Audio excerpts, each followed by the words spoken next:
moment. He has been able to pick up a few lines, I think, just watching this, and his times at the moment are looking very quick. So currently, what is this, the fastest of 1:21, pretty much neat. As the guys will come back over the line, we will look at our timing screens. Oh, mistake there by Mossy on a flying lap too, right there on that last corner. That wrecked him. But Tanti regains that top spot with a 1:40 neat. Oh, Kirk Gibbs, welcome to the party. Welcome. Great lap by Kirk Gibbs there. He's managed to slot himself a 1:39.4 and the first rider in this whole shootout to go down to a 1:39. Metcalf on screen just 2 seconds ago coming across. He stepped up a couple more up into 5th place.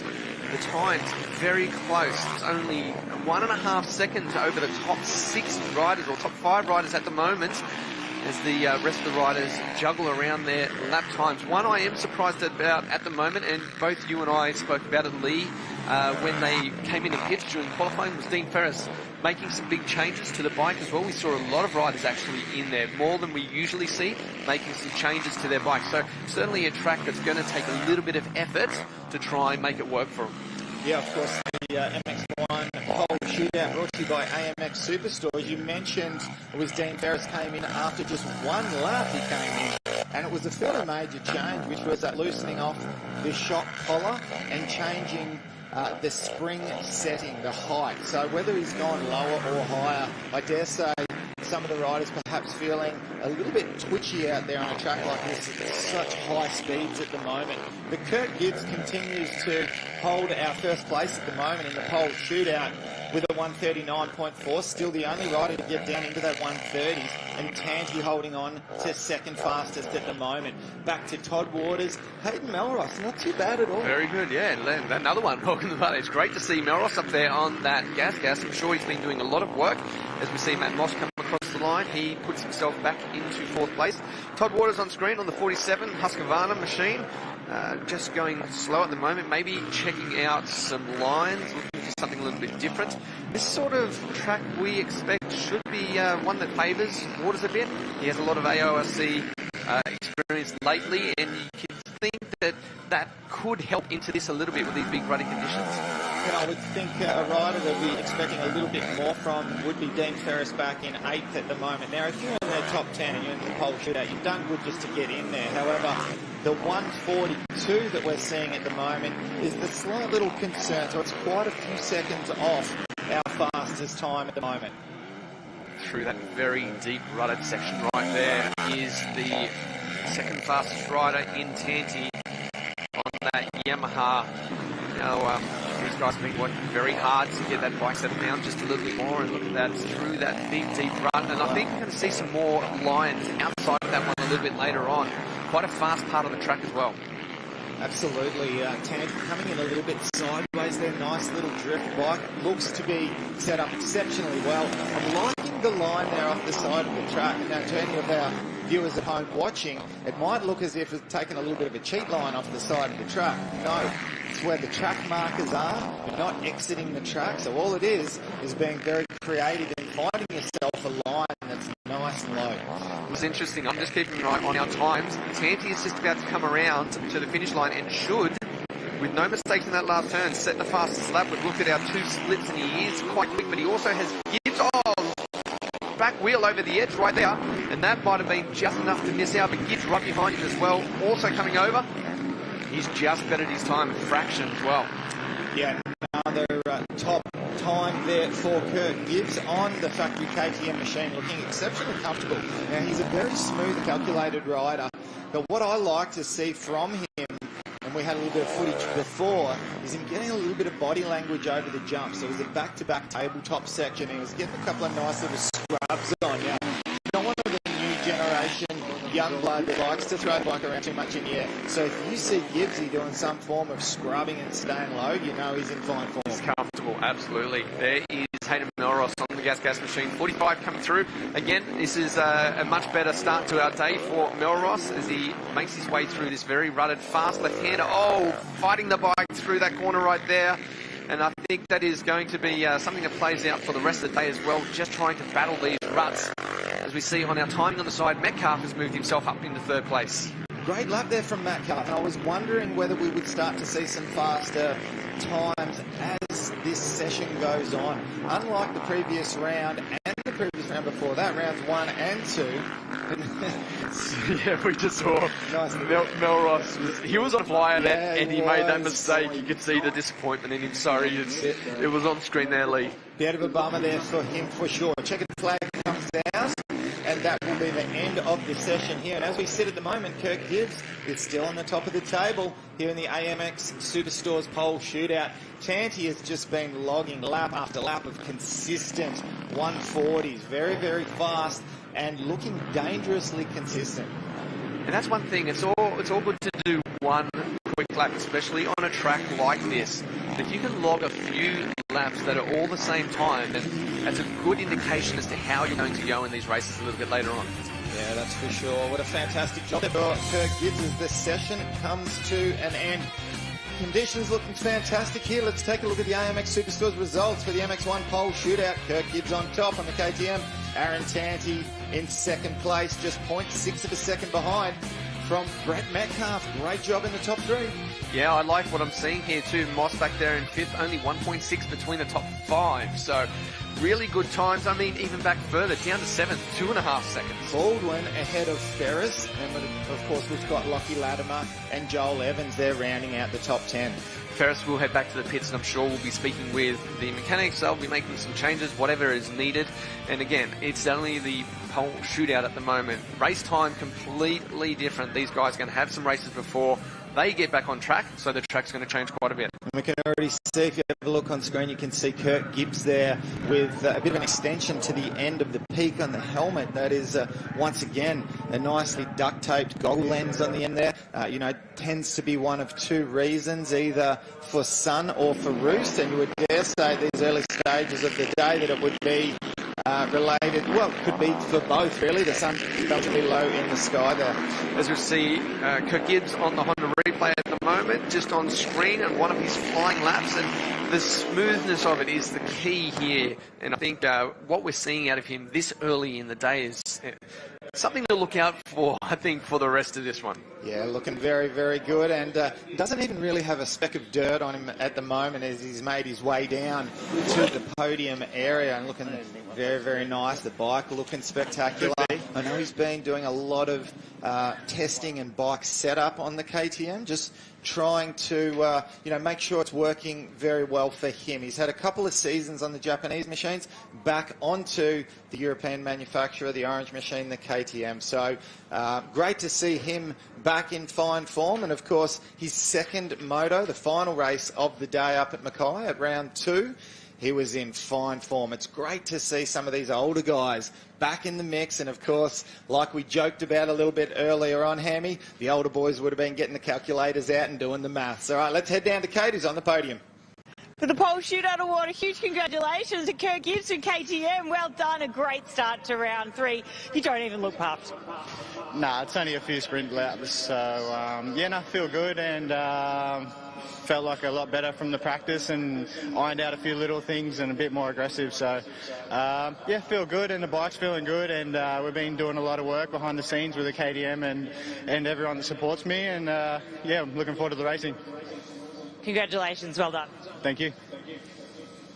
Well, spectacular start to the day for Kirk Gibbs on the factory KTM machine. That is the AMX pole shootout in the books. Don't go anywhere. We'll be right back.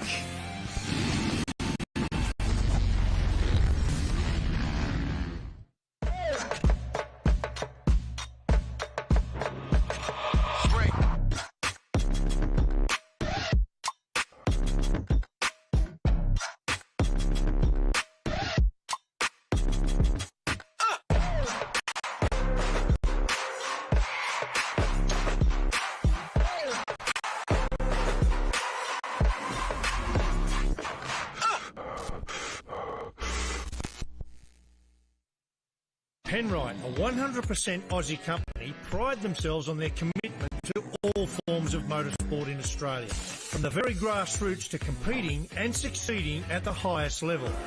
It's always been a big part of their DNA. This real-world test bed for their products ensures the lubricants and fluids you buy for your vehicle have benefited from the development of being punished in a way that only competition can. Penrite. It competes, you win.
Welcome back to Wondonga for round 3 of the ProMX Championships, brought to you by Penrite and AMX Superstores. Danny Ham, will you have a look at this? This drone footage is sensational. The track just looks spectacular. I am really looking forward to seeing our first race get out onto the line, the MX2, and what this track can offer as far as our passing that's going to be happening during the day, the kind of battles that we're going to be seeing again within the qualifying times that we saw earlier on in this class as well. Times are so close, so close. It's going to be really, really good to see who can jump out there and control this one early on in this race. Once again, Wilson Todd setting the pace in qualifying. He was fastest, and it really has been a faultless year for him so far. He hasn't put a foot wrong. Todd, so comfortable and exactly where he expected. But one or a couple of guys that have really stepped it up as well. Jesse Dobson was only 0.8 behind Todd, and then Malkowitz only another couple behind, a couple of points behind that as well. So it's still very close between all the riders. They were first to track today, so they haven't seen the changes that have happened out there at the moment, and it's going to be interesting for them to try and pick up their lines as early as they can. Well, here being round 3, and of course 2 complete rounds in the books, it really is go time for the rest of these riders if they've got any hope of trying to throw a hook into the back of Wilson Todd, trying to keep tabs on him in the championship, because 4 wins from 4 starts, maximum points for the factory HRC Honda rider.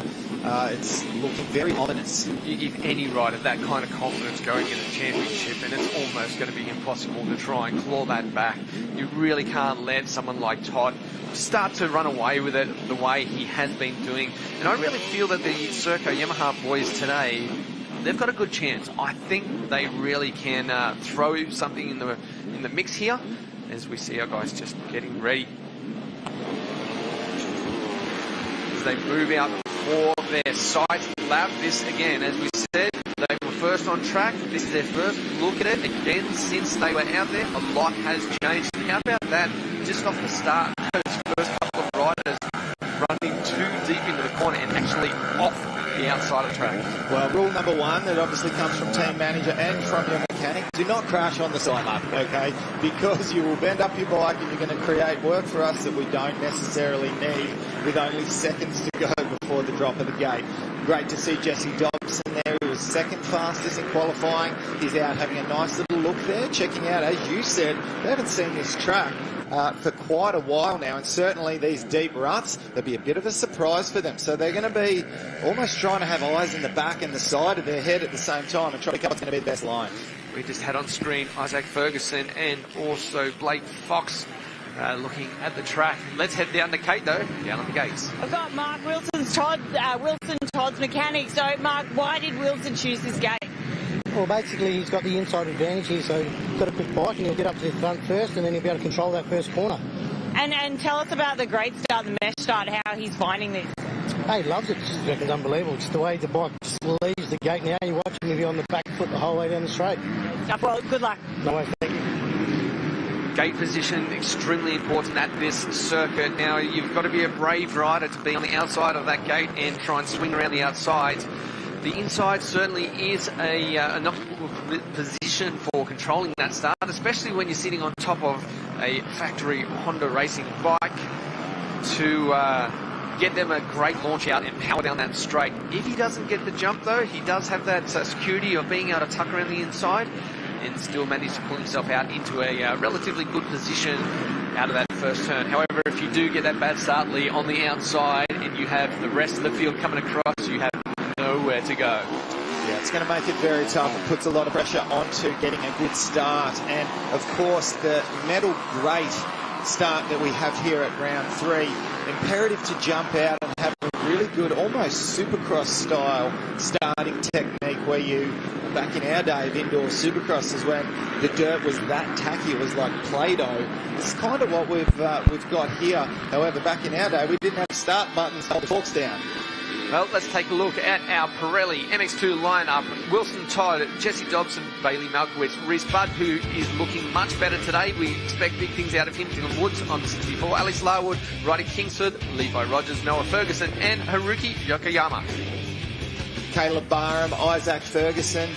We also see Jai Constantino, the Empire Kawasaki rider, hoping from big things from him here. He's very comfortable on this track.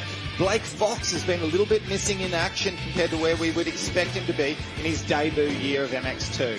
Yeah, a little bit further back than we did expect to see him, but I'm sure a track like this will certainly suit his style. Hopefully we get to see him start to move forwards a little bit in the field on this one. You see the rest of a very strong 40 rider lineup here for the MX2 class. Big field, heaps of talent, very fast times. I'm really looking forward to seeing this one get underway and see who comes out the first race winner of the day. The sun is shining, and have a look at the colours that are protruding from our riders down here. It's go time for these guys. They'll be starting to get a little bit on the nervous side. The butterflies will be starting to work its way up into the tummies. These guys would be definitely getting the adrenaline pumping and ready to go. We can see green flag is out, so they're almost in the starters' hands now. Saw 64 on screen just a second ago. Dylan Wills, he is very quick, and this is another rider that could probably suit this track a lot. There are sand riders, there is hard pack riders, and then there's the guys that really shine when we do get into these deep ruts. And I think it will really sort out the good riders and the guys that can get through these ruts pretty smoothly, and those that will struggle just a little bit. Now, Danny, out of the last 4 races in the MX2 class, we have seen great starts from Wilson Todd, who I believe is almost whole shot nearly every single race. And what we haven't seen is for him to have to come from a little ways through the pack and show us some of that kind of speed and calculated riding and line choice we saw from him over in Europe in the past couple of seasons. So, look, you wouldn't want to wish misfortune on anyone, that's for sure. But I'm looking forward to seeing the best of Wilson Todd at some stage where he really has to put himself to the test. In the starters' hands now, 15-second board is up, and you can hear those revs elevated now. We're watching for the drop of the gate. Going to test these riders jumping straight out, and Todd hasn't got the first position coming out the turn. There's a few riders down in the back of the field as well. And a lot of riders off the side of the track. That looks to be Dylan Wills, I'm going to say, that looks to be at the head of the pack at the moment. It is Dylan Wills, so we'll just wait till the graphic pops up onto the screen and we'll see. Oh, Wilson Todd straight away up the inside there, and he's going to try to slot his way into that first place. Just on the exit of this corner, though, it gets exceptionally deep ruts, but that's enough for Wilson Todd. The factory Honda HRC rider has already made his way up into the head of the pack.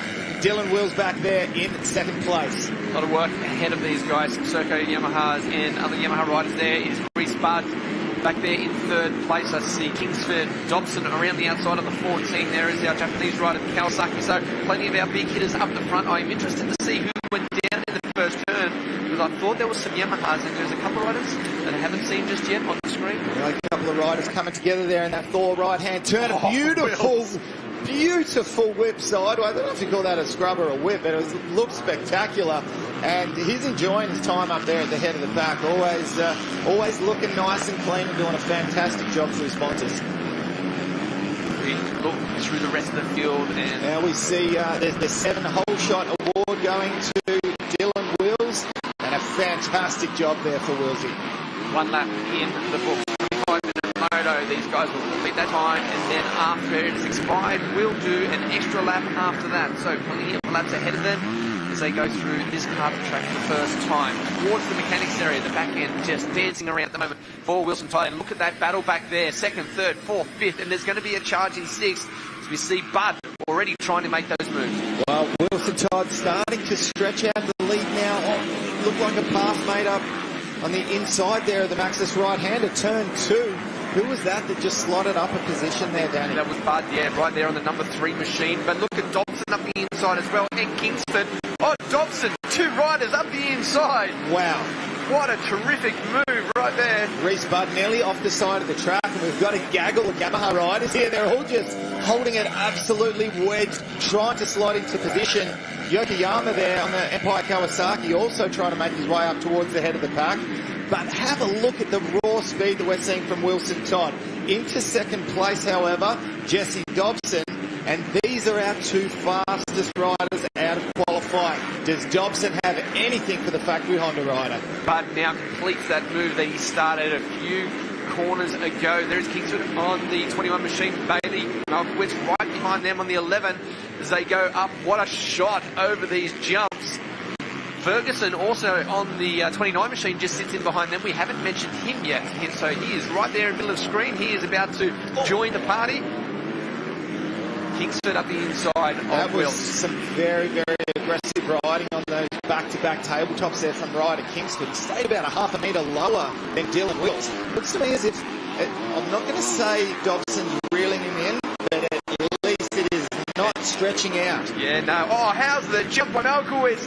Absolutely holding it on, making that pass, needs to get it done early. He can see the intensity up the front. He needs to make the passes, and they need to close down that gap on the Honda rider who leads them past the mechanics area here as we look to our drone shot through this right-hand turn. And again, there is Ferguson now up the inside of Will. So he's dropped back yet another place. Such a fantastic start by Will. He just hasn't been able to get comfortable in these first couple of laps. Well, I think what we're seeing here, Danny, is a track that's in that much prime position. Our race leader, Wilson Todd, has gone down, and this is going to put him to the test. We're going to have to see what his raw speed is like now and how he can make his way up through the pack, because there's a lot of fast riders out there at the moment. We'll see how far he drops back, but this is the one thing that we mentioned, is that these ruts, they can catch you out so quickly.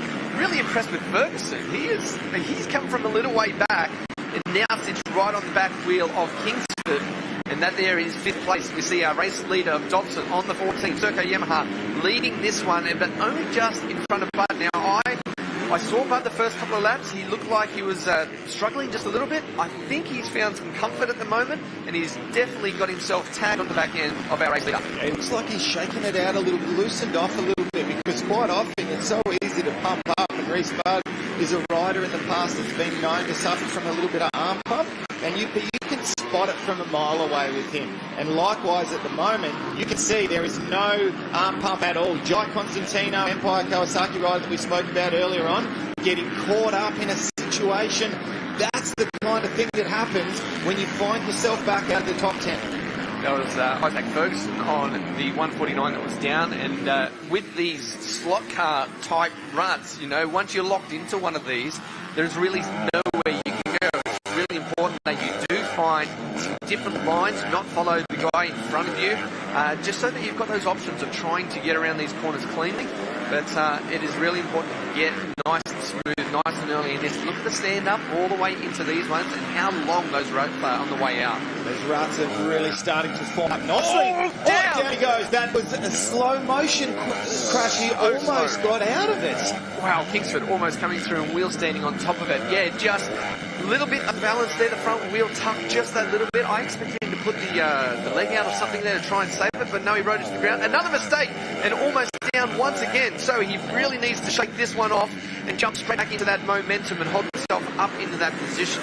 I'm sure we'll see a replay of that in just a moment, but it is Reece Budd that has maintained his position and now gains the lead. Bailey Malkowitz on the 11 machine back behind them, and Ferguson still battling it out.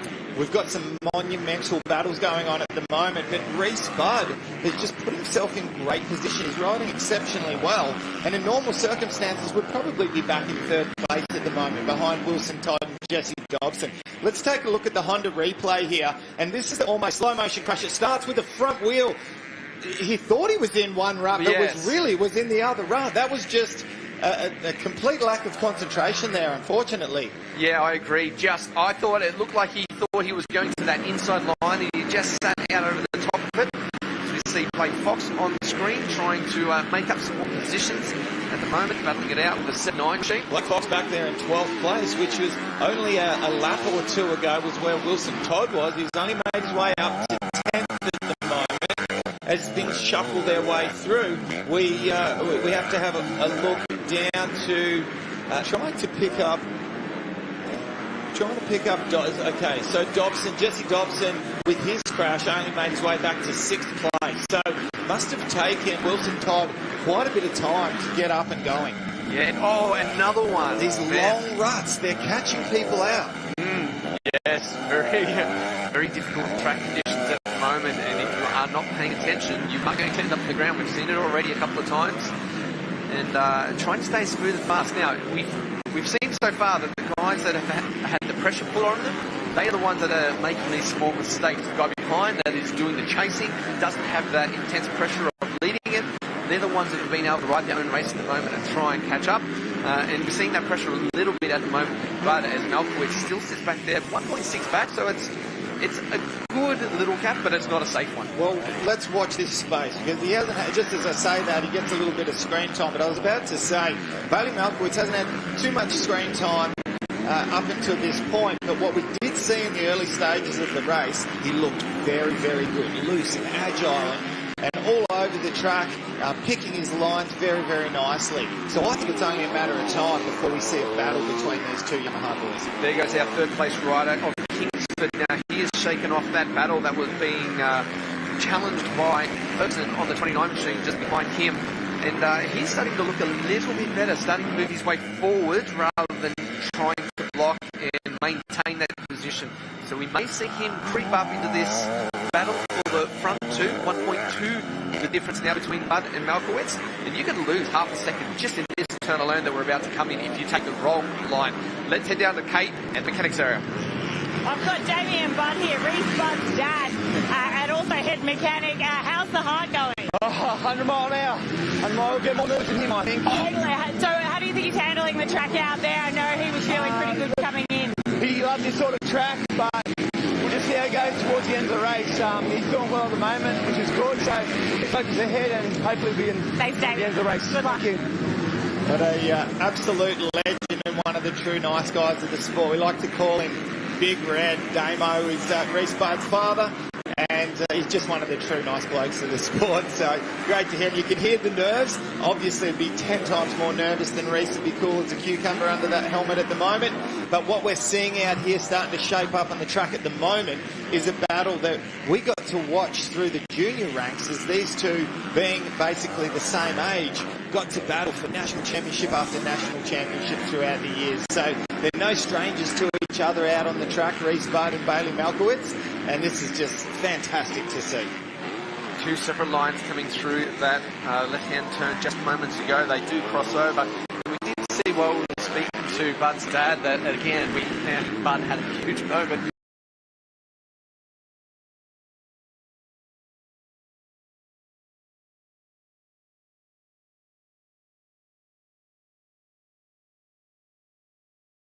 Do you feel that a track like this will benefit his side, a bit more agile to throw the bike around?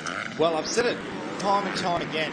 Your length of your legs and your height can either play for you or against you depending on your style. When you've got a style like Bailey Malkowitz, your legs aren't going to tangle you up and get you into trouble. They're actually going to help you a little bit, give you a bit more room and a little bit more body weight to be able to move from side to side, or a bit of extra leverage.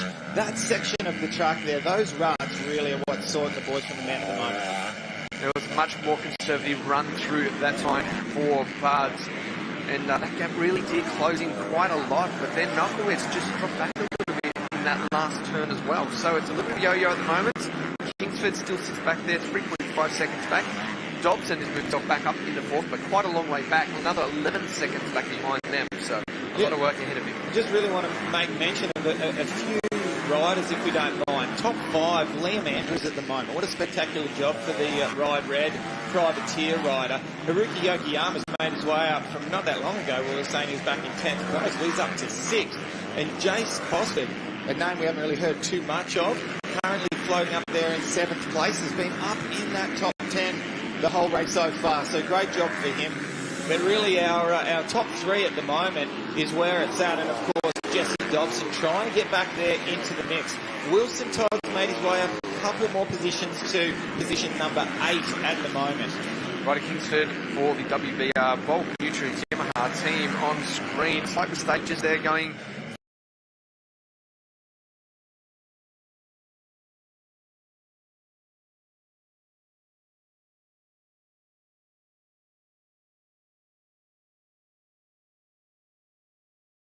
see a change in the lead. Yeah, we've got a battle on our hands here. Hammy, I just wanted to quickly make mention, that was some great advice there with the pit board, but it was put out just a little bit late. Bailey Malkowitz around the outside. What a beautiful pass that was. Made it look very, very easy.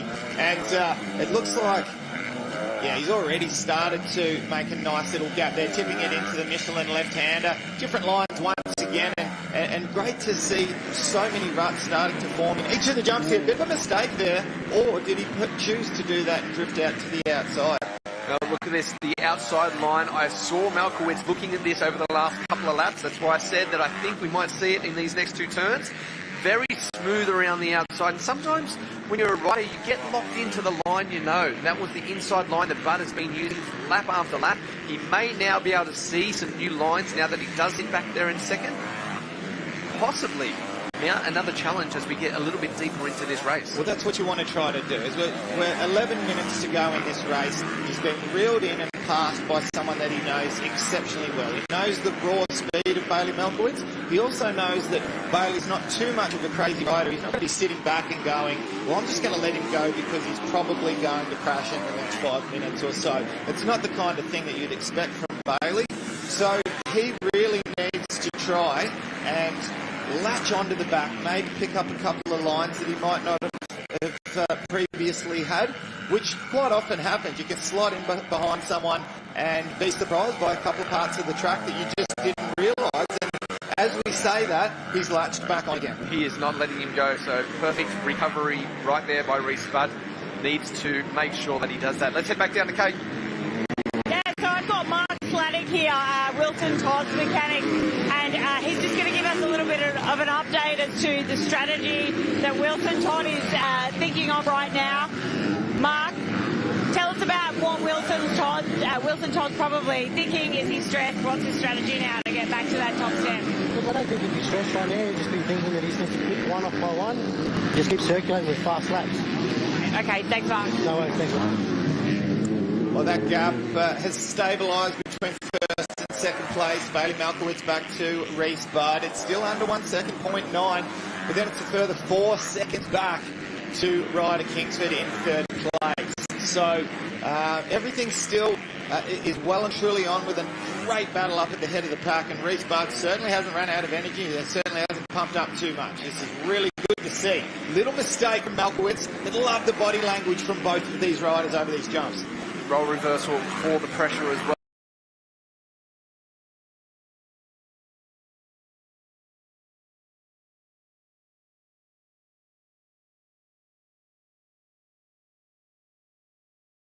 If you can just continue to latch on, just move to maybe that 5-minute mark, 4-minute mark, we might see another challenge mounted. Malkowitz, correct, he doesn't look as smooth as he was previous laps. No, it looks like he's just tightened up ever so slightly, but I don't know if you noticed, Danny, but that Pirelli right-hand turn to switch back before they come onto the main straight. All the bunting was down and the banners down. Someone has just gone straight ahead through that section. So Some very, very deep ruts there, and it makes life exceptionally tricky for the riders.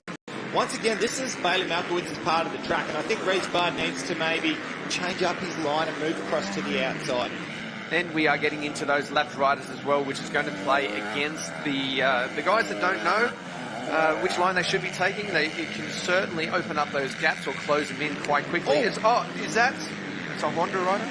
Yes, it is. Oh, and there's another rider down, so I think down, there's a few riders down. Yeah, so we'll try to pick up... Oh no, Bud's down. Reece Budd has gone down, so I think that is right next to where the lapped rider is. Has he hit a bike? Has he collected something? Has happened there? I think he hit a bike. That's what I was going to say straight up. So we have rider number 9, that is.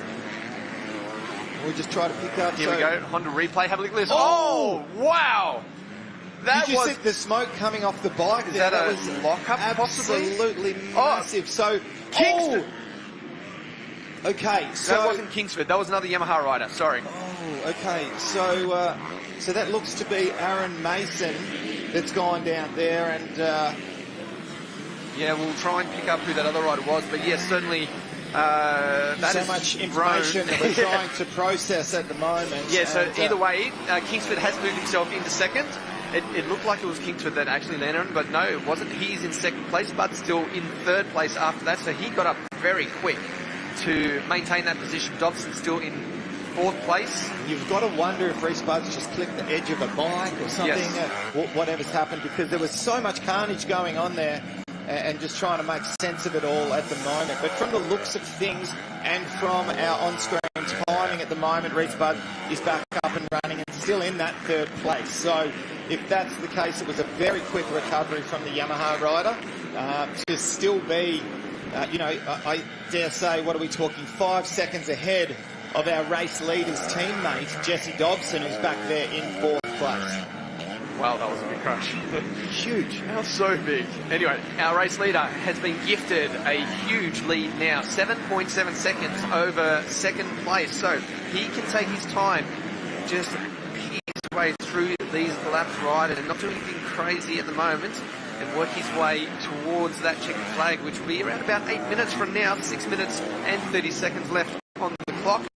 Then he will reach that last lap board. So what a way to start the day out for Bailey Malkowitz. Yeah, and just looking back to Wilson Todd in 6th place, our current championship points leader, who hasn't put a foot wrong, undefeated with maximum points so far. He's only 1.5 seconds behind fellow Honda rider Liam Andrews, who's in 5th place. And so he very well may step up into the top 5. But then it's another 11 seconds he needs to try to make up on a Jesse Dobson, who is basically very similar pace to him. So to get up any further than 5th place, it's going to be a little bit of damage control for him. 5th place after 4 wins is certainly not what the Honda rider would be after. But have a look at the form that we're seeing from Bailey Malkowitz at the moment. The Serco Yamaha rider looking clean as a whistle out at the head of the pack and continues to hold down the 7.6 second lead over rider Kingsford. When we spoke to him earlier on, Lee, he was so relaxed, wasn't he? Just eating his cereal, walking through the pits. You know, nothing was fazing him at all, and it's showing right now in his riding style right here. So relaxed, he's just taking his time, looking very smooth as he goes through, again, this very difficult part of the track, and we are starting to see some nice bumps forming. Here is that battle for Andrews and Todd.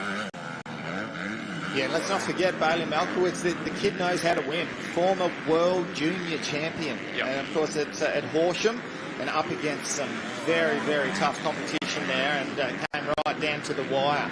So he knows how to do well. He performs very well under pressure, and is prepared to battle right the way to checkered flags.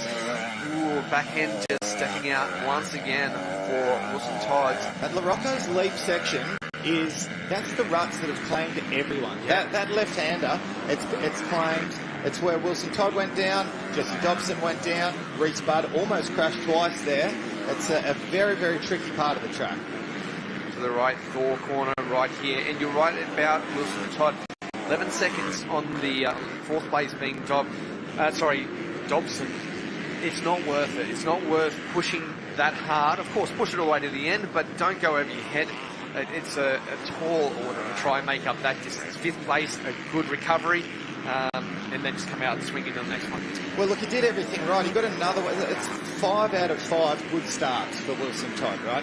Put himself into great position, but you know what? He was showing us the kind of speed that we spoke about when we were talking to him yesterday. We haven't really seen the kind of raw speed from you thus far that we expect to see from Wilson Todd. Well, he just showed us, and then he ended up going down. So who have we got here? Yellow flag has gone out. We're just going to... Oh, that's Dobson.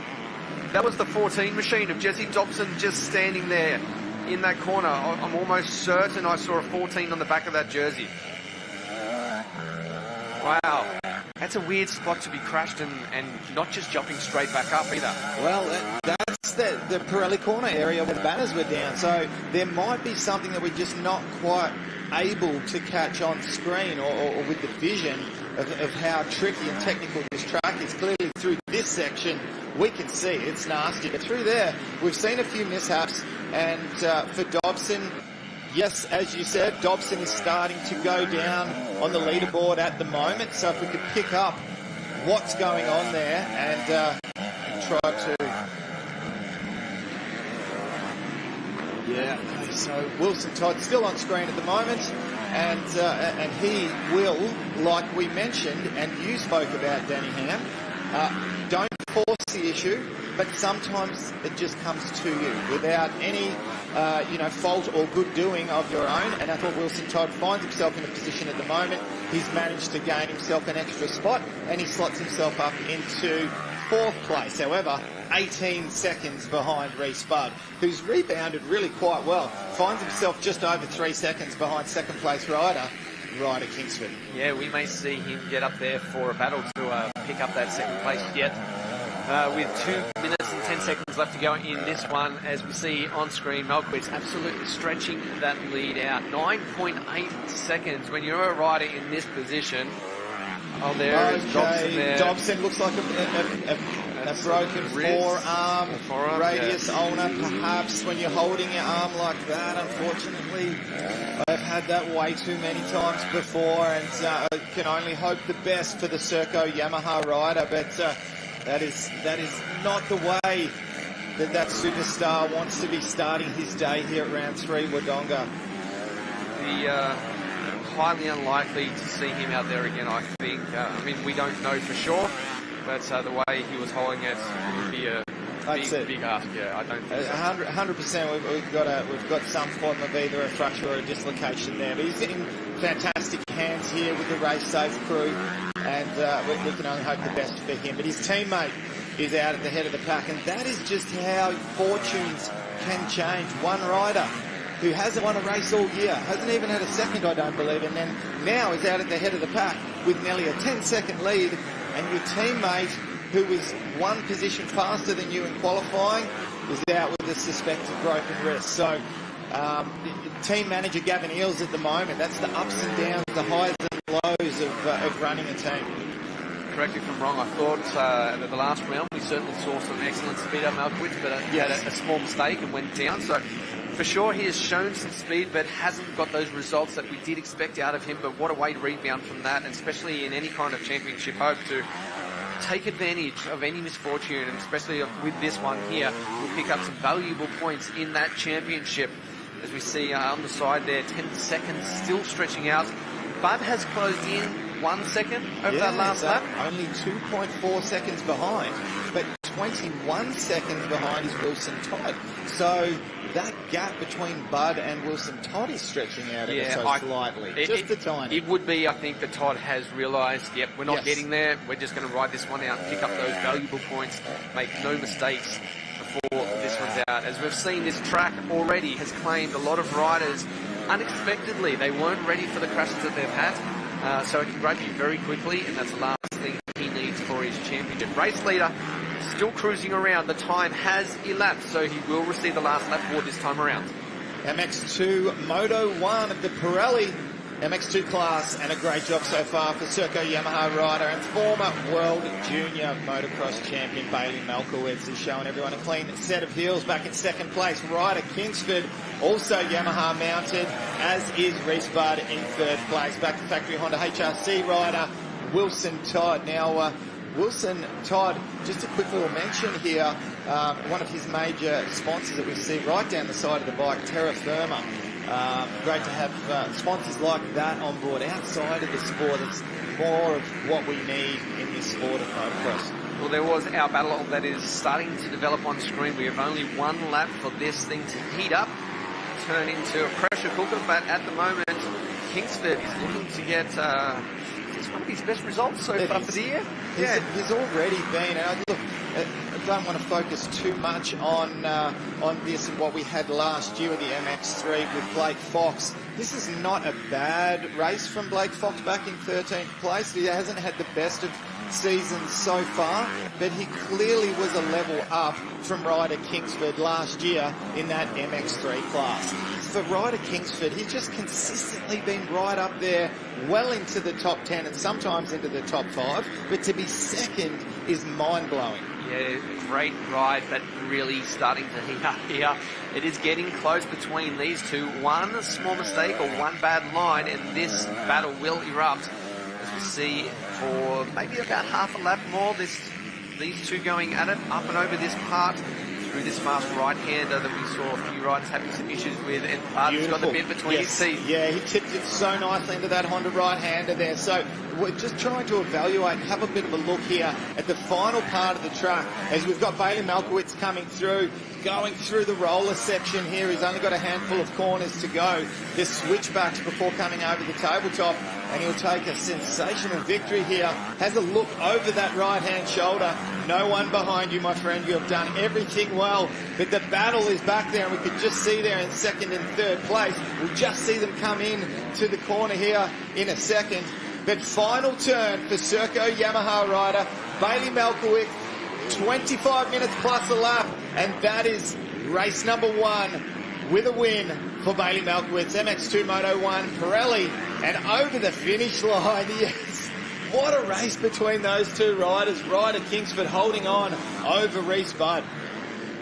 Oh, great ride. Just atop of screen there. There is Wilson Todd going around towards that last turn on the 20 machine. He will maintain that fourth. Ferguson, though, really trying to put it. Actually, that's Liam Andrews. Liam Andrews. Still trying to make sure he was up there. Stayed right there. Right on the back wheel. So, top 5 up and over. Oh, no, there was Ferguson trying to get around Andrews. That was so close. That's a photo finish. We'll wait and see once they pop up. At the moment, it's staying the same. But that was super close. Very, very, very close. 0.09 difference between Andrews and Ferguson as they crossed the line. It's about as close as it gets. So race 1 of the Pirelli MX2 certainly brought us some fantastic battles. What a way to start the day. So much happening on track. The Wondonga circuit looking so good at the moment. As we see our top 3 riders make their way over to the podium. We'll chat with them in just a moment, but I am super pumped to see that the track is starting to deliver already. Exactly what we were hoping was going to happen, and already it is showing that we are in for some spectacular racing as we move through the rest of this day. We were speaking to some of the track crew and the president of the Albury Wondonga Motorcycle Club here yesterday, and the amount of time and preparation that they've put into the track, the size of the machinery. There's 2 tractors there. One of them's a normal size one. The other is something you'd expect to see out in some massive farm somewhere just ripping up crops. It is a really, really cool machine to have out there on the track. Let's take a look here at the Pirelli results. MX2 Moto 1, Bailey Malkowitz with the win for Serco Yamaha. Ryder Kingsford and Reese Budd rounding out the top 3. Wilson Todd back to Liam Andrews. Ferguson in behind them. You got Yama, Constantino, Cosford, and Will's back there in 10th. I saw him back as far as 15th, so I think he's gone down somewhere, made his way back. Ferguson, Burns, Fox back there in 13th. Hugh McKay with a good ride there in 14th. Levi Rogers in 15th. Someone that we've barely mentioned at all. Alex Larwood. I knew we were missing someone. Hasn't got a mention throughout this whole race. I think he went down to first turn. Place. We'll try to find out a little bit there. He, of course, was our 2nd place overall in the championship, so we'll try to dig a little bit deeper there. Mackenzie O'Brien in 21st place. Caleb Goulet 22nd. Back to Bailey Middleton. Sam Larson. We've got John Bova in 26th place. Brock Ninnis. Jesse Dobson back there in 36, of course, down with that injury 4 laps down, so he won't make anything. Let's head down to Kate with our winners. Reese Budd on the Yamaha Reese, P3 for you. Great to see you on the box, but talk us through your race. Yeah, got off to a great start, got into the lead, I was, pretty fortunate with the first two guys going down, but that's racing. I took the lead. I felt very comfortable. I had Bailey push me. He overtook me. I latched onto him, and I planned on pressuring him for the whole moto. Unfortunately, it was a lapper down on the up ramp, and yeah, a bit unlucky there and landed on him and went down, but pushed hard to the end and never gave up, so Moto 2's mine. Yeah, exactly. We've got another race, so congratulations, and there's lots of time to make it all up. Yeah, definitely. Yeah, important points. Well done, Reese. And in P2, Ryder Kingston, congratulations. It's great to see you on the box because you're a rookie this year. Yeah, it was good to get up here for once. Got a good start and got gifted a bit with the people going down, but I'm still so stoked. Excellent stuff. Well done. We'll see you in the next moto. Thank you. And in P1, Bailey Malkowitz, a huge congratulations to Circo Yamaha. I know you felt pretty good coming in here, but it was a great race to watch. Yeah, no, I'm feeling better this round. We've put in the work we needed to between 2 and 3, so yeah, I got a decent start, just a couple of little mistakes the first few laps. Didn't get to push through the field as fast as I wanted to, even though I knew I could, but just stayed on the bike, stayed smooth, and yeah, just rode it all the way to the finish. Excellent stuff. We'll see you in the next moto. Well done. Thank you very much. Well, what a fantastic win there from our race winner, Bailey Malkowitz on the Circo Yamaha. Let's take a look at the Honda highlights package. Well, I'm going to look to this first turn to see if we can try and pick up. There is much congestion going in there. As we see there, looks like some Yamahas. Possibly that might have been our answer to the Larwood thing, but it was a clear hole shot there from Dylan Wills, scoring the 7 hole shot. Looking clean as a whistle at the head of the pack, and it wasn't long until Wilson Todd made his way into some clean airspace and set sail. He was looking very comfortable indeed, and I thought we was just going to run away with this. Really opened up that lead early, and look, Malkowitz from early on was looking to find them lines, but there was the mistake there. But I tell you what, he got hit by something. That's why it took him longer.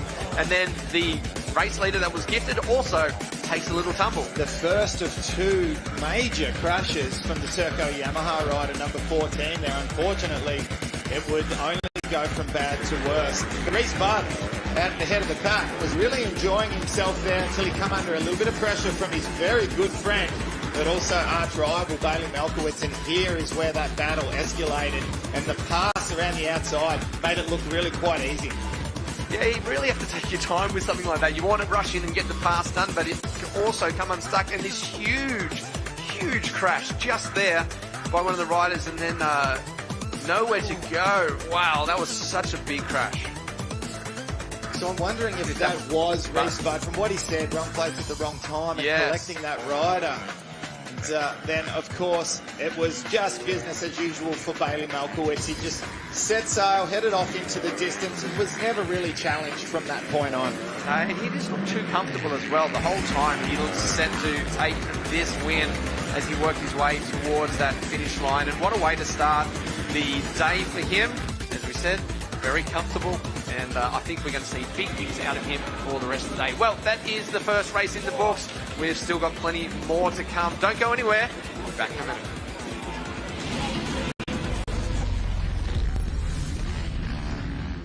AMX and Penrite have joined forces to give away the ultimate moto workshop valued at $5,000. You can set yourself up with the best from Penrite, NetPro, RHK, Motion Pro and much more. To enter, simply purchase any Penrite product at AMX Superstores, scan the code and you're in the draw to win. It's that easy. What are you waiting for? Rush in now to AMX for your chance to win. AMX Superstores, your one-stop shop for all motorcycle accessories, proudly supporting the 2022 Pro MX Series.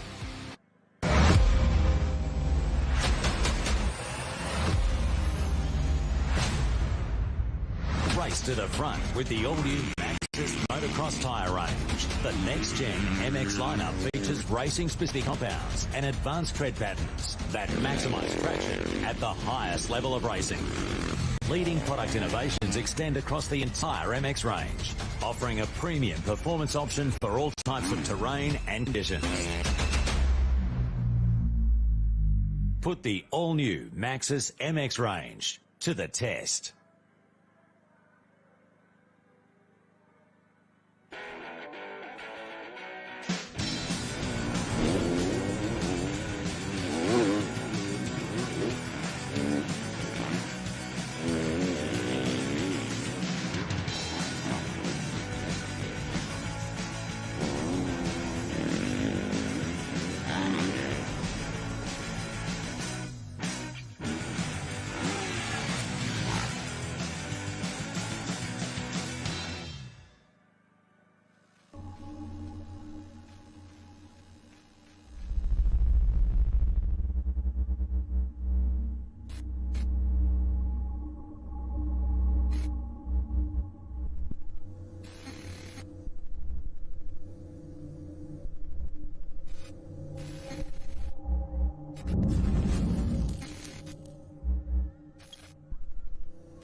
Welcome back to Wondonga for round 3 of the Penrite ProMX Championship, brought to you by AMX Superstores. Danny Ham just had race 1 of the MX2, and what a race it was.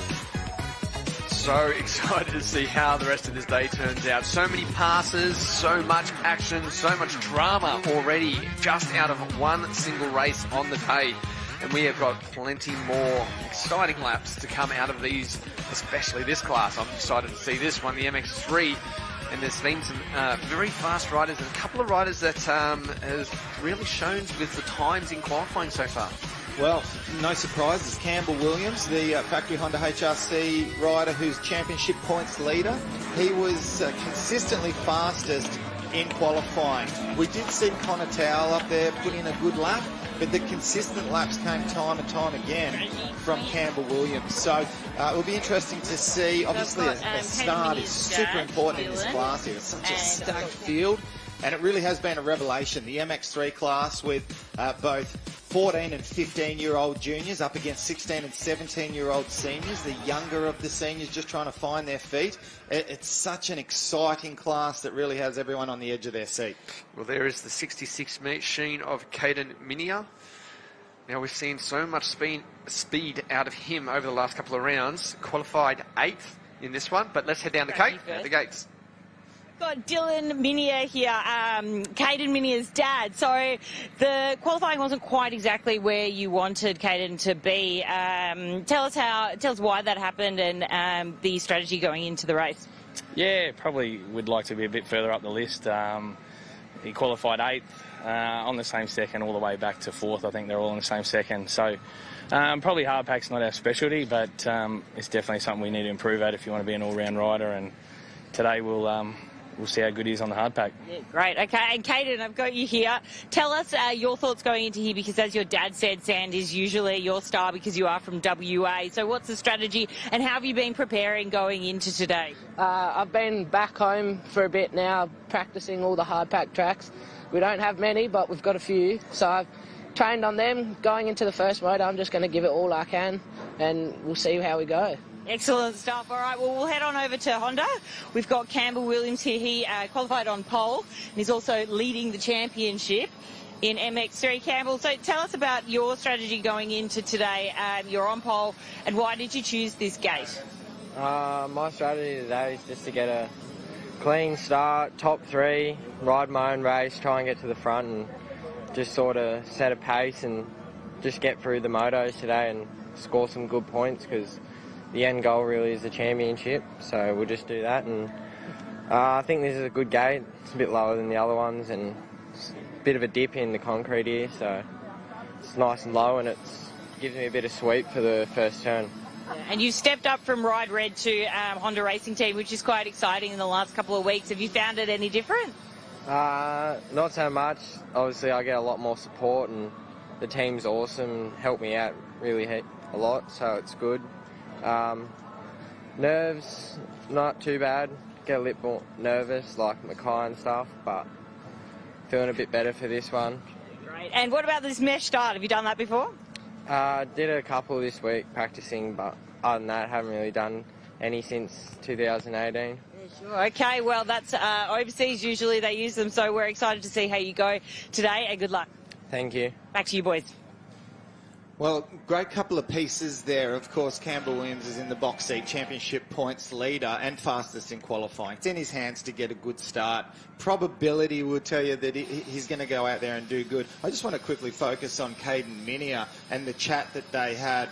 Well, I'm not a hard pack specialist, etc. What he is a fantastic racer. He might not be really good specialist at hard pack, but I guarantee you, I'm going to go out on a limb here, he's going to find a way to somehow do good today. And that's the type of racer he is. I've spotted him over the years at Aussie Junior titles on hard pack tracks that are like concrete that you can almost see your own reflection in the ground. It's that hard pack, and he'll go out and he'll win championship after championship. If you're a good racer, you can ride any particular type of track. Now, I believe he's going to find a way to somehow turn today into a good day. I agree. It's only qualifying, and you and I both know that qualifying times, yes, they're important. Yes, they give you confidence going into it.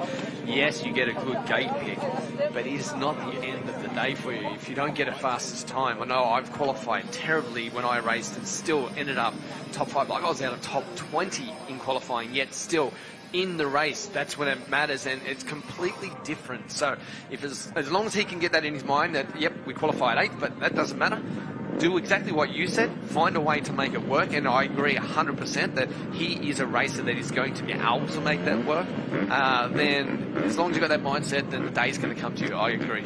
You want to be a good racer. You don't want to just be a good rider. You don't want to be those type of people that fly midweek on the practice sessions, get to the weekend, all of a sudden you drop it down 5% or something. You want to be that rider that maybe doesn't perform at their best midweek on the practice tracks that are dusty out in the middle of nowhere with no spectators. You want to be the one that rises to the occasion when your championship points and your prize money, your team manager are there. And when it all matters, that's when you can be described as a good racer. So I think we're going to see a few stories play out here in MX3 Moto 1.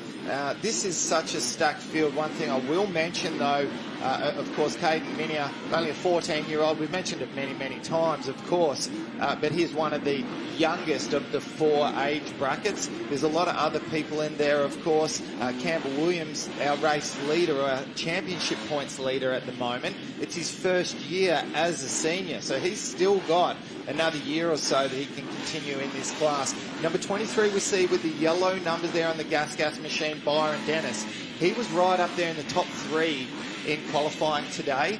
And just for anyone at home that's new to the sport, just tuning in and trying to gather a little bit of information, trying to take it all in, the riders on the start line at the moment that have black backgrounds with the yellow numbers, they're our junior riders, our 14 and 15-year-olds. If you see the black background with the white numbers, they're our seniors, our 16 and 17-year-old riders. So very nice and easy to differentiate between the two. All right, it's time for a quick little break now. Don't go anywhere. When we come back, it's time for race 1 of the MX3 class.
Penrite, a 100% Aussie company, pride themselves on their commitment to all forms of motorsport in Australia, from the very grassroots to competing and succeeding at the highest level. It's always been a big part of their DNA. And this real-world testbed for their products ensures the lubricants and fluids you buy for your vehicle have benefited from the development of being punished in a way that only competition can. Penrite, it competes, you win.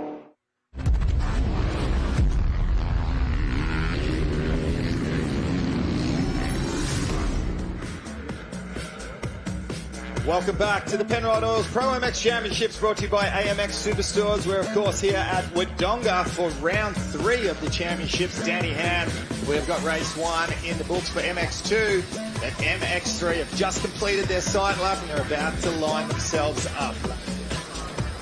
These guys were second on track today, so they did have a little bit of ruts and lines formed up when they were out qualifying, but not a whole heap. There's been plenty of laps done since. So, again, a new track for most of these guys. And this is the real challenge for the younger riders, is how quick they can adapt. You know, you have your experienced pro MX1 riders that have been around for 10 years, and, you know, it's just second nature to them. For the younger guys, the younger kids here, it's something they really need to pick up on straight away. Those first couple of laps, if you do not get out to your race pace straight up, you can drop back so far and you make your race so hard to try and get a good position by the end of it. Well, yes, especially for those younger juniors, but even those the seniors in their first couple of years as seniors, those ruts that caught out some of our MX2 riders, that put the likes of Wilson Todd and Jesse Dobson on the ground, it's going to freak these guys out. They've done their sight lap, but to go straight into full race pace, that's going to freak them out a little bit. Let's have a look at the Maxxis Tyres lineup, the MX3 class. Campbell Williams, Connor Towell, Byron Dennis, Ty Keane, Ryan Alexanderson, Jack Mather, Jed Alsop. We saw Alsop up there in the last one. We did mention a few times there is Gideon behind them. Well, Holroyd also another very fast one. Miles Gilmore was a good top 10 start here as well. Got himself a good position on the gate. Yeah, and we saw him in second place up there at Mackay. Fantastic job for him, of course. So some really, really good riders here lining up for the MX3 category, and looking forward to seeing who's going to lay it down in this first moto. Make a statement that I am here and I'm going to challenge for the championship. Are we going to see more of Campbell Williams and perhaps stretch out his championship points lead? Or is somebody else, one of our relative unknowns, going to step up and let their presence be felt here in the MX3 class? I think we're going to see a little bit more out of that 23 machine today, Byron Dennis. I think he's certainly going to be up there. We did mention before the start of the last race that you don't want to be on the outside. You can get pinched out, and we saw it straight away off the start into that turn number 1 with a few of the riders going down. So good positions up the inside here for these riders on screens. They're sitting in a very good position on the gate. They have a good run into that first turn as we see the board now up and almost ready to get this one underway. 5-second board is there. Who will jump out first? First motor of the day for the MX3 class. Let's see it get underway.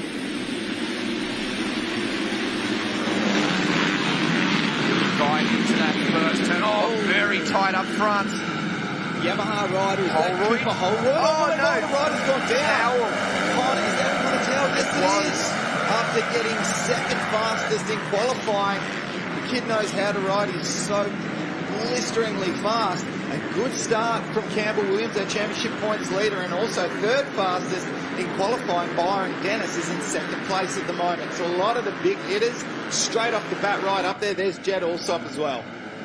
Well, great start for Holroyd. Came together in that second turn. Whether he got that whole shot or not, I don't know. It's so close between them. We will have to wait for that confirmation as they work their way through Honda turn there. And wow. Mistake there from Cooper Holroyd, but around the outside goes Campbell Williams. Oh, boy, both those boys are almost coming close together. Williams will have the inside. Dennis has the inside now. Who's going to have to lay up? It looks like Campbell Williams around the outside is going to hold position. Oh, nice little scrub over there by Byron Dennis, came out very low on the other side. That moves back into second place. So this is showing that Dennis is here for the fight. That's great to see. The 60 machine back there in fourth place. Brock Flynn with another good start. Had a big crash at our last moto, at our last round, I should say. Brock Flynn, the Western Australian, exceptionally good in the deep sand, but not traditionally known as a hard pack specialist. But Cooper Holroyd, number 28 on that Yamaha machine, continuing to lead, stretched out the gap just a little bit. And back there in second place, still to Byron Dennis. Alexanderson, wow, making a move. So I think what we're seeing from Campbell Williams at the moment, he's super fast, but he is known occasionally to make the odd mistake or two and crash at the start of the race. So he'll be trying to ease his way into this race. However, you can't afford to ease your way in too much. No, you're right. You will drop back too far if you do that. But you're right as well.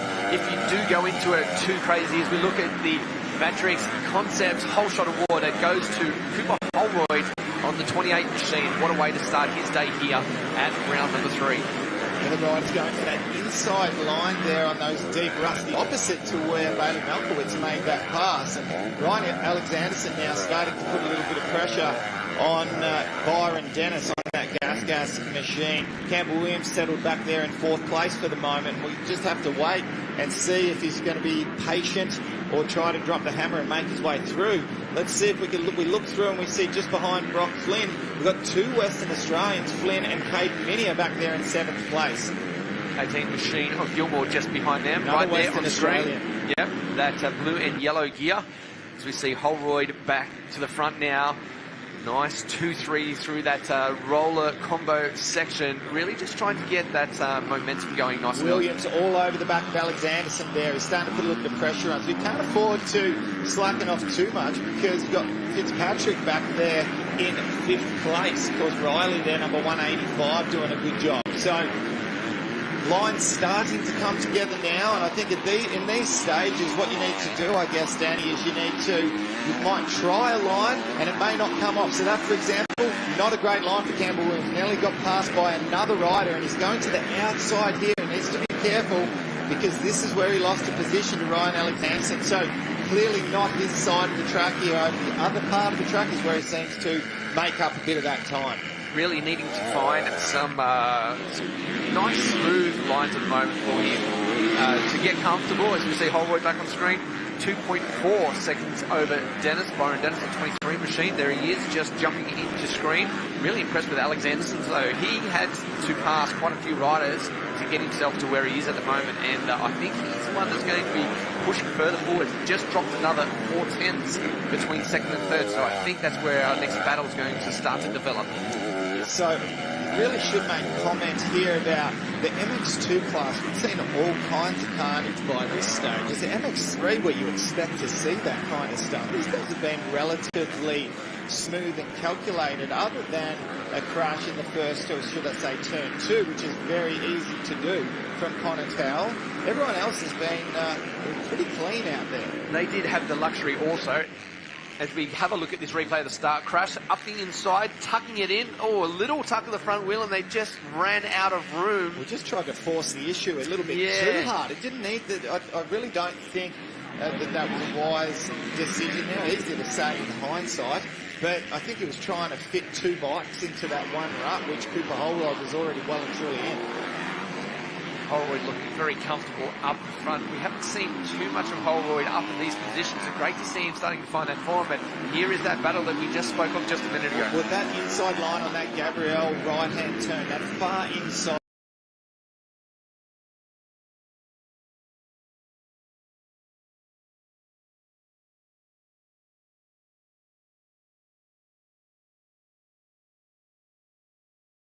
Place change right there, Alexanderson, but again Dennis does not want to give that one up. A nice turn back under. It will come down to this big long right hand corner with those big ruts. Who will go where and who will come out of it the cleanest? Such a tricky part of the track, and this is where the riders really need to not only focus on each other, but where they're going. You need to use your peripheral vision. And around the outside, a beautiful passing move from Ryan Alexanderson. Byron Dennis slots back to 3rd place. Campbell Williams looking menacing back there in 4th now. He's starting to figure it out at the moment, so Williams will be back into this one.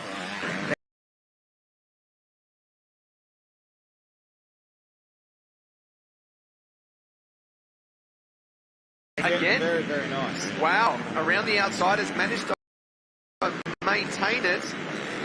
So he's still there in 2nd place. Alexanderson has got some more work ahead of him. The two lines come very close together. And a scrub there that almost ended up with the riders touching each other's bike. And if these two start to focus too much on themselves and get into a nasty little battle, that's going to play into the hands of Campbell Williams, and the riders will start to fall back into the clutches of Campbell Williams. I think as far as the points overall go, Cooper Holroyd's not too close to Campbell Williams in the overall championship points chase. So I think for Williams, if he could possibly somehow leapfrog these two riders and get himself up into a solid second place, not only is that good for the championship, but a second place in Moto 1 is fantastic as far as the overall for the day goes. Come out, win Moto 2, you've got the overall. Dennis with a small mistake there, as you saw the foot come off, and again around the outside, Alexanderson just maintains that speed.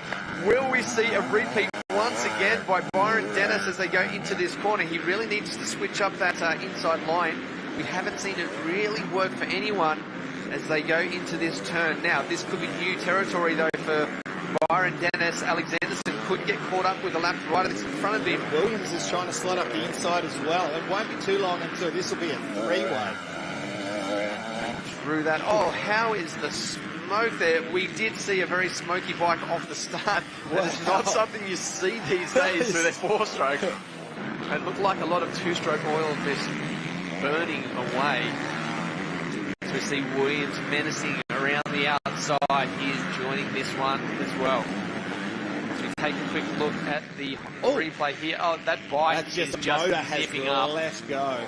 Oh man, and he's still running. So lucky that didn't let go on the takeoff ramp of that huge tabletop. That would not end up well. That's a full smoke screen for the rest of those riders, unfortunately. The battle here we see Campbell Williams all over the back of Byron Dennis, carrying some really good outside corner speed there and trying to catch the Gas rider unawares as we come to this part of the track. That Campbell had been losing a little bit of time, but he's changed up the line there, and in fact has made up a little bit of time as opposed to losing time. Slotting into the far inside right here, and another mistake from Byron Dennis. Campbell Williams all over the back of the Gas rider, trying to go around the outside, not enough terra firma there to make the pass. I think we'll see a pass pretty soon though by Williams as he looks nice and tucked up the inside there. While all this is going on, all three riders have closed in on Holroyd, our race leader, as well. So this is getting interesting. You can see right there at the top of the screen, Holroyd, Alexanderson, they are almost side by side. And there's potential right here as we see Alexanderson just made the pass. With that change of race lead. And then once again, well, this is the first time we've seen Byron Dennis try to take that inside line there. Perhaps Danny Ham, have we seen a little bit of arm pump from Cooper Holroyd, but have a look at the battle that we've got going on. So what a ride from young Ryan Alexanderson. Yeah, he's had to pass every one of these guys right there on screen as well. So as he's been gifted this one, looking very smooth, very quick momentum around the outsides and a lot of corners. And I do like Campbell Williams line just there, nice and smooth all the way. Williams finds himself up the inside here, trying to swoop in and maybe try to cut back on the number 23 machine. Interesting to note, the only junior in this top four battle is Byron Dennis back there in third place, of course, with his yellow numbers on the bike. Our race leader, Ryan Alexanderson, Cooper Holroyd and Campbell Williams, all senior riders. So great job for Byron Dennis in there getting amongst it. Byron Dennis just back only days to go from America, having a trip over there. Oh, that's a 44 machine. It wasn't one of our leaders. No, it wasn't. No, but it was almost an obstacle in the middle of the course there. Now, just trying to pick up if that was enough to make a change of position. Well, we are 9 minutes out from the last lap order in this race. That was. Yes, so we have had a change there, I believe. So Campbell Williams now up into third place, ahead of Byron Dennis. He finds himself only 0.7 of a second behind Cooper Holroyd. So race leader on camera at the moment, Ryan Alexanderson on the KTM machine. I saw just a moment ago, Hunter Collins was on screen, just rolling around. It's not exactly where we expect to see him either. It's usually one of the riders that's a little bit further up front, so a bad moto for him. Caden Minier still back in 7th place, so he's been unable to make his way up through the pack, the young Western Australian gun. So the Maxxis Tyres leaderboard for MX3 Moto 1 sees Ryan Alexanderson from now. Campbell Williams back and up into second place. So we'll see him pop into screen right here, and a nice shot. He's got himself the tiniest of gaps, enough now where he doesn't have to worry about Byron Dennis coming in. As you can see, a nice sweeping line there from Williams. Doesn't have to worry about a rider coming up the inside trying to make a pass. And he's going to set sail and try to chase down Ryan Alexanderson. But second place, still exceptionally good points for the championship leader. Dennis still in third place in front of Holroyd. Now, Jack Mather also in fifth place. I don't believe he was there to start this race out. So I think he's passed a couple of riders back there in fifth, of course. Fitzpatrick in sixth, as you said, Minier in seventh. Keane back there in eighth place. Towell up that crash on the start. He is back there in ninth place. And Gilmore, who we also saw up there at the start of this race, back there in 10th. Ty Keane, the Ride Red Honda, rider number 38. As you said, back there in 8th place, and he's one position ahead of Connor Towell, who had that early race crash. Gilmore from Western Australia, originally from Kalgoorlie, who had that spectacular ride up at Mackay, would remember. He prefers, like all the Western Australians do, the soft soil or the sandy type tracks. So not too bad for Gilmore to be up there in the top 10. Jed Alsop back there in 11th place.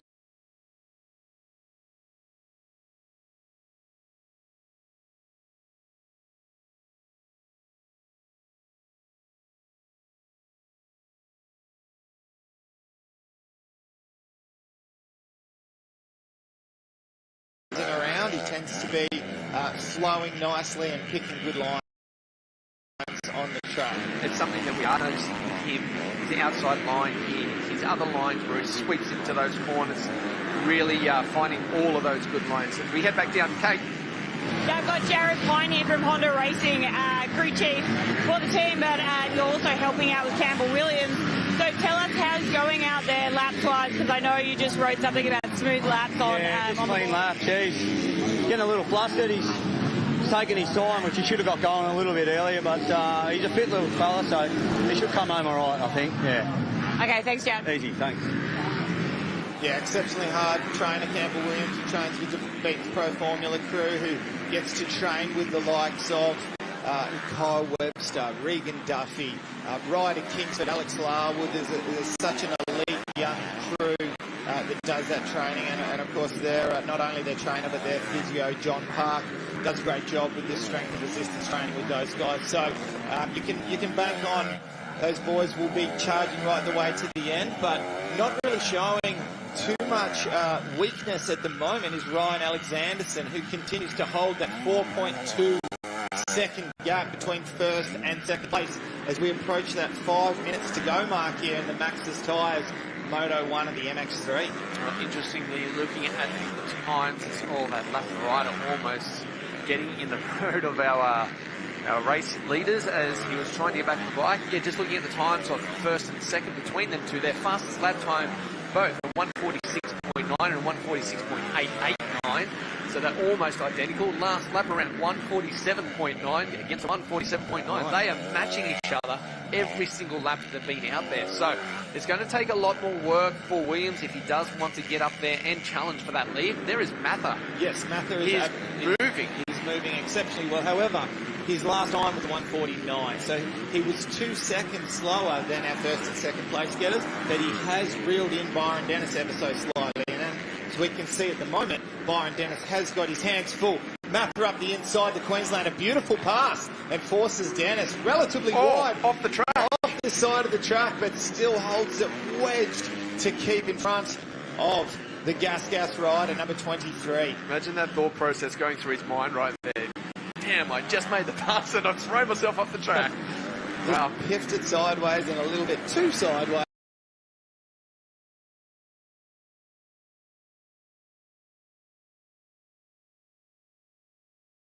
For a downed lap rider to be. Nicholson, I think, on the 292. Unfortunate for him. Now, Danny, 3 minutes 50 to go in the race, and we just look down now, 3.6 seconds the gap between Alexanderson and Campbell Williams between first and second place. Starting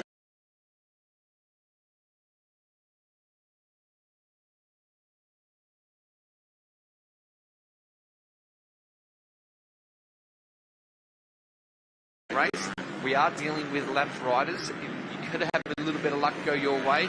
The riders are certainly on the edge of their fitness at this point, and if you are a fit rider, you will be able to close in a lot quicker than the others, but it's going to take a lot. But you can see right there the distance between the two riders is quite substantial still. Well, visually you can see it looks ever so slightly that Campbell Williams is starting to reel him back a little bit, but for Ryan Alexanderson, what you've got to think is there's a few things. Tips it very hard into that right-hander. Well, what you need to think is, first of all, hasn't won any motos so far. He's in a little bit of uncharted territory out at the head of the pack. And the what-ifs start to come into your mind at this stage. With just 2 minutes to go, you start to think to yourself, am I going to get my first win here of the season? This is awesome. This is great. Please don't make a mistake. Boom, you make a mistake.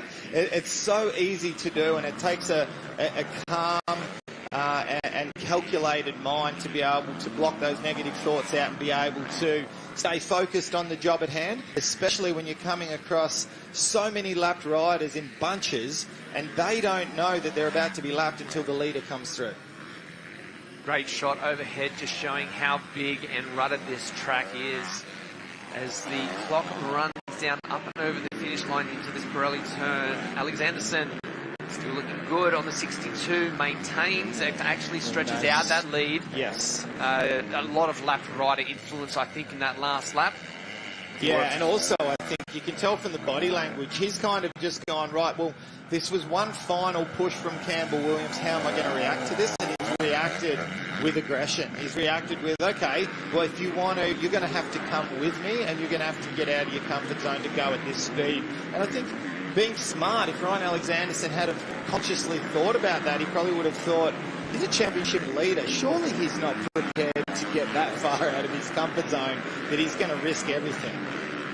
There was one thing when I was speaking with Campbell yesterday, walking around and talking to the teams, that was one thing he did mention to me out of the last round. You know, he did think about the championship. He knew that maybe he wouldn't get up there to be at the top position, but the points that he was getting was extremely valuable. So that mindset is already sticking with him as we see him move down into this Alpine Star turn, just making his way through a few more of our lapped riders. We hope to see back and see how far back the next place is, and that is Mather and Byron Dennis. That battle's still going. It's great to see these two battling, and great to see Byron Dennis still charging right the way to the end. He'll know from the pit board that he'd be receiving from his team that we're at the very, very latter stages of this race here, with only 40 seconds left on the clock before these riders will set the last lap board. I think he just made a mistake going into that turn and dropped back off the back there. Is that Minia just behind now? Yeah, well, he's moved his way up into fifth place. Yes. Great job, and that's it, you know, just grit and determination from the young 14-year-old. Yeah, he sits just there in front of Holroyd. So he's had to pass Holroyd. Yep.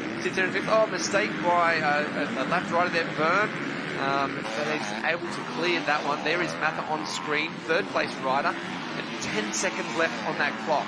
But there he is. So that's fantastic to be able to see Byron Dennis there. I'm only going to say about 5-6 bike lengths back to Caden Minia. Now, they haven't received the last lap board yet because Ryan Alexanderson has made his way across the finish line prior to the time elapsing. So we've still got 2 laps on our hands. Does Caden Minia have enough time? He's closed in even further to be 1.6 seconds behind Byron Dennis. Does he have enough time to get up into 4th place after his sensational win at Mackay? The gap between 1st and 2nd now is 6.1 seconds. So Campbell Williams quite rightly shutting it down to a nice comfortable pace that will see him through to the checkered flag in 2nd place. But Ryan Alexanderson, he has been the one that has lit it up in race 1. Now, does he and the rest of the riders that are in that position where they can just back it down a fraction, are they now just thinking about moto number 2 and looking for some lines? Do you think figuring out what might work, what might not work next time they're out on track? Well, I think what Campbell Williams is thinking about is a big mistake there. You can't back it down too much because that's what can happen sometimes. When you do back it down, you slow down. Yes, you'd be crazy not to try to evaluate and research a few new lines for race 2. But I think someone that can't afford to do that is Byron Dennis. If he backs it down too much, he's going to drop back into the clutches of Caden Minia, who is not in back-down mode at all. Through the final Gabrielle turn right here, we will receive the last lap board. Is our race leader, Ryan Alexanderson. What a ride it has been from deep in the top 10. He's moved his way all the way into the lead, and he will look to, at the moment, come away with the win in this one. One more clean lap. They've got a comfortable lead, 6 seconds. If you're a rider and in this position, you are pretty happy at the moment. This is where you want to be, don't you? You get that message from your pit board. You've done all this hard work. Last lap to go. All you need to do is the pressure's off. You just need to make sure you negotiate your way past the lapped riders, because clearly he knows this track inside out now. There's no rats out there that are going to grab him by surprise. He knows where he's going. He just put a little foot dab there, no problem whatsoever though. 6 seconds now back to Campbell Williams, and we look back to Jack Mather, Byron Dennis, Caden Minia, 1.7 seconds back. So that last little push that we were seeing from Minia, I think we just saw a look over the shoulder from Alexander. That was a double look over it. It's almost a, what? Really? He's not there? Nobody is there. What a feeling that must be at the moment. Again, looking over to try and see where that next rider is. Just a quick look to the left through Thor turn for the last time. Have we, Campbell Williams, what has happened? His name, scoring. I'm not quite sure, but going down on our scoring, he has gone 12th, 13th. He is going down. Up. So, not quite sure what's happened there in the last lap, the very last lap of the race. So we have to look, see, we'll try and keep an eye on it in the background if we can, but here is our race leader moving his way towards the finish line for his opening moto of the day, Max's Tyres MX3 moto number 1, and a fantastic ride by Alexander on 62 will take the win.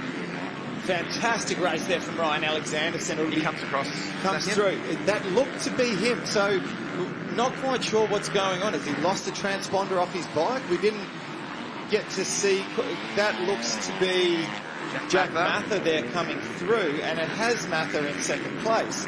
So, we didn't get quite a close enough view of Campbell Williams to see what happened, if that actually was him coming through. There he is. Just adjusted. It's been manually adjusted there. So did his transponder fall off his bike? So what has happened there? So, wow, that would have been very stressful stuff, I dare say, for perhaps Campbell's parents or maybe team manager Yuriv Konski, or someone that might not have been watching on the track and watching our telecast and just the heart in the mouth. You know, it would not have been a good situation. So anyway, manually changed. Campbell Williams with a solid second place there, and that slots Mather down to third place where we originally thought. Byron Dennis a sensational fourth place there. So all kinds of action here for the MX3 class, Moto 1, Danny Ham. We didn't see the kind of crashes that we saw from MX2. No, much more of a conservative ride by all of these. And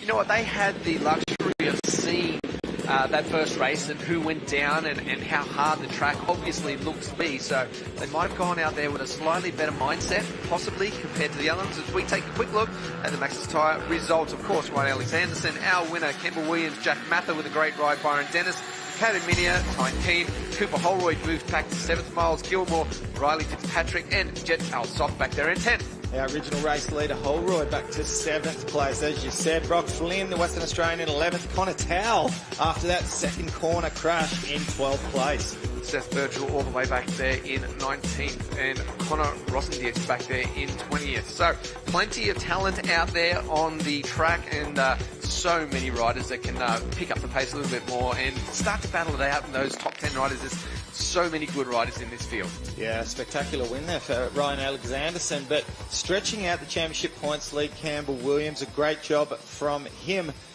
And on that note, let's take a quick look at the Honda highlights of MX3 Moto 1. Great start from the inside, and we focused our attention into that second turn. Holroyd, of course, was credited that whole shot. It was so close for Connor Towell on the inside here. Just tucks a little bit, pushing too hard. So aggressive. Yeah. But nice evasive manoeuvres from those riders on the inside to miss Connor Towell, who just... Well, Towell, just in that shot, there was only about 10 riders behind him, would put him in 30th. Yep. So he did come through quite a long way. Very well. And what a battle this was here between Byron Dennis and Ryan Alexanderson, of course, where we saw the change of the lead. Alexanderson trying to go around the outside. A nice loose and agile upper body there from Byron Dennis. And he looked to have a little bit more energy at the start of this race. And the young junior rider, of course, as we mentioned, come back from America just recently. And here's that smoke screen we spoke about. And thank gosh that bike held on and didn't lock up on the takeoff round to that tabletop. Wow, it almost did it on that one. Wow. And that throttle was still wide open. Talk about just riding it to the death. Like, no, there's no, all right, let's just try to save one of the motor parts here. Alex Anderson, though, so smooth, so comfortable out in the lead. I'm telling you, it's going to take a lot of confidence into Moto number 2 with a ride like that. Yes, he will. The speed was very calculated. He had a reasonably good start, but he wasn't up in the top 3 or 4. He had to come from outside of the top 5. It's a great job. All right, time to go down to Kate. Yes, I've got Jack Mather here on the Husqvarna. An excellent ride by you in P3. Well done. Yeah, thank you, mate. Tough myself with a bad start, but we come through the pack, and I'm happy to put on the box. Well done. Congratulations. Thank you. All right, and in P2, Campbell Williams. Wow, it looked like he had to work hard out there, and also it required a lot of focus. Yeah, it wasn't easy. Just tried to ride smart and sort of stayed with Ryan a little bit, but he was riding really good. Just like to thank all my sponsors and get ready for Moto 2 now. Yes, indeed. Well done. A big congratulations to Honda Racing Team. And in P1, Ryan Alexander on the KTM. Wow, there was some pretty cool battles out there, but you really rode hard and fast. Yeah, no, it was a great race. I got a pretty good start. Had some great battles with some of the other boys that made it really tough on me, but once I got out front, I sort of just tried to ride my own race and just keep it clean. But can't thank everyone else who got me here today. KTM Australia, Mum and Dad, Moto 1, helping get my bikes around, Serco, 100% Dunlop, and just can't thank them all. Yeah, nicely done. Really smart, smooth ride. Congratulations, all the boys. And we'll head back up to you in the expert commentary team. Well, what a fantastic race there from Ryan Alexanderson in first. Of course, Campbell Williams in second and Jack Mather in third. And that is Moto 1 of your MX3. Stick around. Don't go anywhere. When we come back, we have got plenty more action.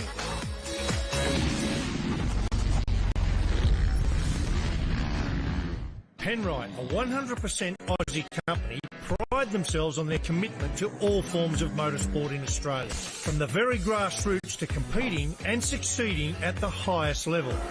It's always been a big part of their DNA. And this real-world testbed for their products ensures the lubricants and fluids you buy for your vehicle have benefited from the development of being punished in a way that only competition can. Penrite, it competes, you win.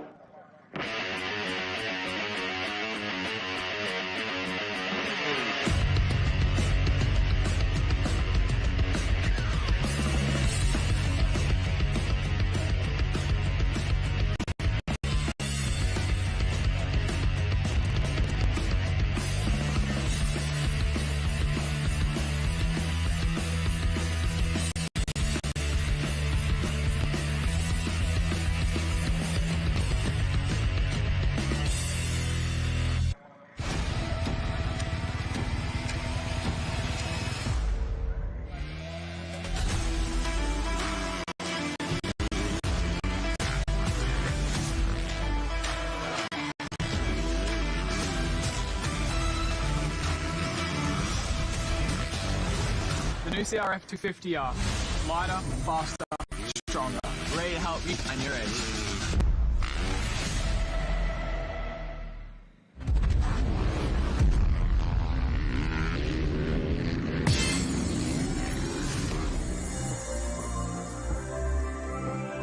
Welcome back to Wondonga for the Penrite Oils ProMX Championships, brought to you by AMX Superstores. Have a look at the view from our drone shot up here. Spectacular views of the Wondonga circuit.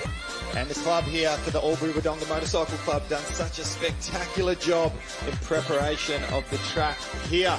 All the race teams up and operational. And of course, we just had MX3 Moto 1 and a spectacular victory from Ryan Alexanderson. our championship leader, Campbell Williams, extending his championship ever so slightly with a very smart and calculated second place, 6.2 seconds back in second place. Of course, Jack Mather in third. Have a look at our Australian Off-Road Championships here, and we've got rounds 5 and 6 at Kyogle, New South Wales, July 16th and 17th. Make sure you don't miss out on that one. Young gun Kyron Bacon has been on fire in recent rounds, that's for sure. ProMX, and of course the next round of the Penrite Oils ProMX Championships will be at Gilman on the 29th of May. Don't miss out on that one. The iconic Gilman circuit, spectacular, and can't wait for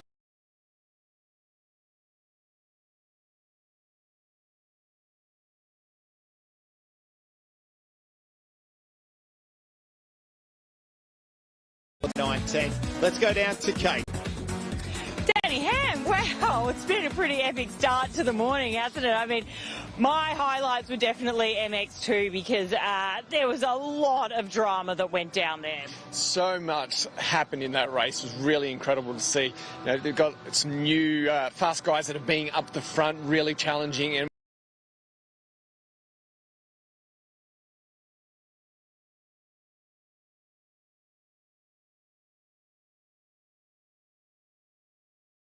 update yet, unfortunate for him. I hope he's okay.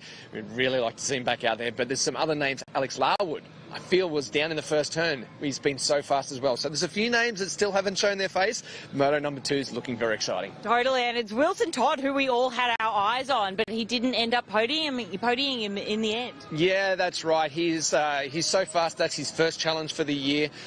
You know, we expect him to be up the front all the time. He had to really work for it there. You know he's going to be fast in the next moto, but, you know, these starts are so important. If you don't get that start, you make a mistake in that first lap, you can get thrown back into the field.